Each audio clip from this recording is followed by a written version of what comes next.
I don't know, man. I think I should be talking about Shadow Mewtwo next. I mean, it's my main and all. I mean, it may be your main, but like, I just feel like it's too soon for a Shadow Mewtwo video. Yeah, you're right. You're right. It's too soon. All right. What about an easier character? What about something like Libre? So like, we don't want to talk about Libre. That's the point. Not at the moment, at least. I still don't think it's right for you to talk about Libre yet. Yeah, Libre is just too degenerate. We don't want to discourage people. What about Gengar? See, I think Gengar's cool to talk about, but at the same time, I just don't think you should make a Gengar video. At the moment, at least. I don't know, man. What do you think? What should I make videos of? What, you really want my opinion?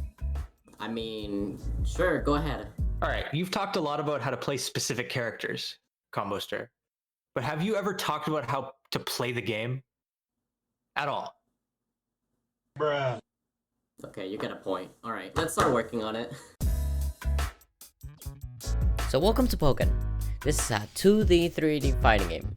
I say 2D and 3D because throughout the match you're going to be swapping between an open field mode and a more traditional 2D fighter mode. The cast is composed of 23 characters, all within their own archetype, and all of them with their own toolkit that makes them unique. There's also 18 support sets, but that's for a different video, so we're just gonna skip that. Before we get into a match, we have to learn a little bit about the game's resources. There's the health bar, where the amount you have varies between character. There's your support gauge, which fills over time, unless you're one of these, and your synergy bar. You see, unlike a lot of other fighting games, Pokken does not spend meter to enhance abilities. Similarly seen with EX moves, kinda like in Street Fighter. EX Hadouken, EX Dragon Punch, we don't have those in Pokken.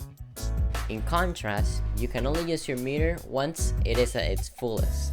Once you use it by pressing L and R, your character will enter Burst Mode, a form that can change the properties of some attacks, make you immune to certain light attack hits done, and by pressing the Burst button while transformed, you will unleash your Burst attack, a powerful ability that if landed, will deal a lot of damage to your opponent and send him back to field phase. There is also a very crucial attack triangle in Pokken. So there are attacks, there are counterattacks, and grabs. Counterattacks beat attacks, attacks beat grab, and grab beat counterattacks, and also shields, but you already knew that. Landing a move that beats the other will grant you a critical hit that can either deal extra damage to your opponent, enable a better combo, or do both. All Pokemon have these three types of moves, and some Pokemon moves might even have counter or grab properties, such as command grabs, or sometimes your DPs. But just because you use a counter, it doesn't mean that you're completely immune to all attacks. Counters can also be broken with some fully charged attacks, like a fully charged counter or charged pierce moves. Alright, without further ado, let's just hop into the beginning of the match, starting off with field phase. Here you can move forward, backward, left, right, A, B, you name it. As well as jumping, which you do with the B button. And you can also call your support with L and block with R. In field phase, you have three types of attacks. You have your light projectiles with Y, your homing attacks with X, and your Pokemon move with A. Both projectiles and light attacks have variations depending on your directional input. Some moves might be better for long-range attacks, while others might be useful tools to get someone off of you. Along with that, every character can do a counterattack by pressing or holding X and A, and also grab by pressing B and Y. If you manage to hit your opponent with a hard move or a grab, the match will suddenly change into duel phase.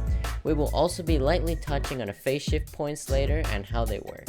Now to the duel phase, where not only you're restricted to 2 out of the 3 axes, but also your movement becomes more restricted. Along with that, you'll find that your projectiles have turned into fast but light attacks with Y, and a variety of strong attacks with X. You do keep your Pokemon move from field phase along with new directional moves with A, Y, and X. You do however keep the same counterattack and grab you did in field phase.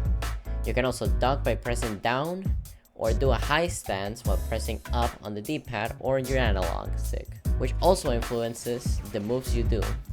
Now that you know the difference between the two phases, let's get into more detail with each one, starting back at field phase. Field phase is really important because it gives you the momentum of the match. Here you have the most mobility but the least amount of optimal combo potential.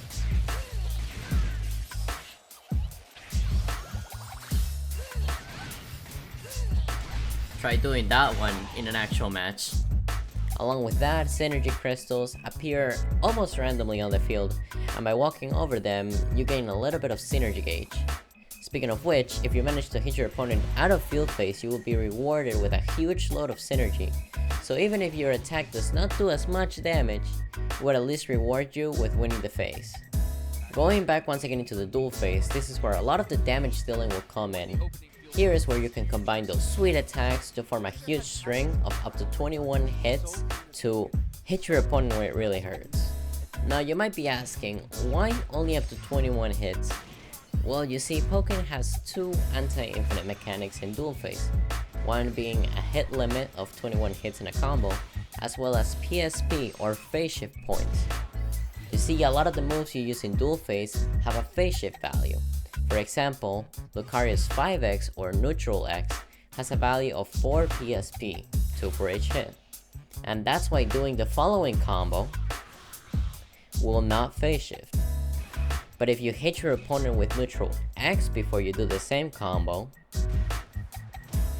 it will phase shift. Once you reach a PSP score of 12, or you hit a combo of 21 hits, your opponent will be sent flying back into the field phase and sometimes take some wall splat damage. Personally, while starting out, I recommend not to worry too much about PSP, just so that you don't feel too overwhelmed. Just know why sometimes your combos are being interrupted and your opponent just flies out, while some other times you feel like you're being beat up by your opponent for ages. I'm looking at you, Gengar. Now that some of the details are out of the way, here are some things to keep in mind while in a Pokken match. Counters are moves that are used to soak up damage and hit back harder. You can also cancel said counters by pressing both the block button and a direction. This is called a counter dash cancel or CADC, but you're only able to absorb damage while in this counter state. Once you release the button and the move comes out, you are susceptible to being hit or stuffed by an attack. This might be because your opponent has a move that goes under or over your attack, or maybe because the opponent's move has so many active frames that it beats your move, therefore calling it stuffing out a counter. So just because having a counter makes you able to absorb moves, it doesn't mean that you're invulnerable to all attacks, even while the counter is going off. Another situation where your opponent can beat your attack is when they use an anti-air.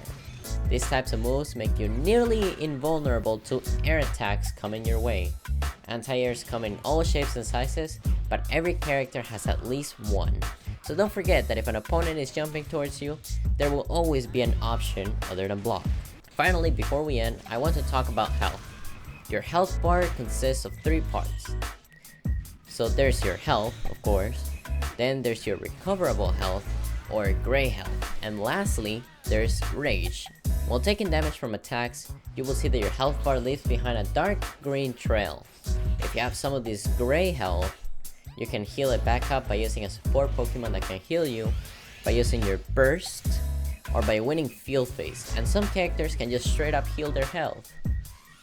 But remember, you can only heal the gray side of your health bar. Be careful though, if you hit a wall while switching places, you will lose half of your gray health, making you unable to heal that lost gray health that you had. Now rage is a mechanic where under a certain threshold of health, your attacks will deal a little bit more damage, as well as taking a bit less damage than usual.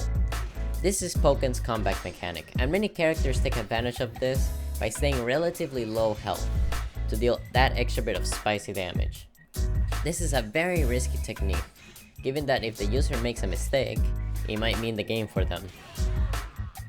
And there you have it, ladies and gentlemen, a sorta quick guide to Pokken's basic game mechanics. If you liked the video, don't forget to hit a like and subscribe, because you bet that I'm going to be making more guides like this. Next time we will be talking about support Pokemon and the advantages that they bring to the match, along with what each cheer skill does. But in the meantime, I will see you in the next video.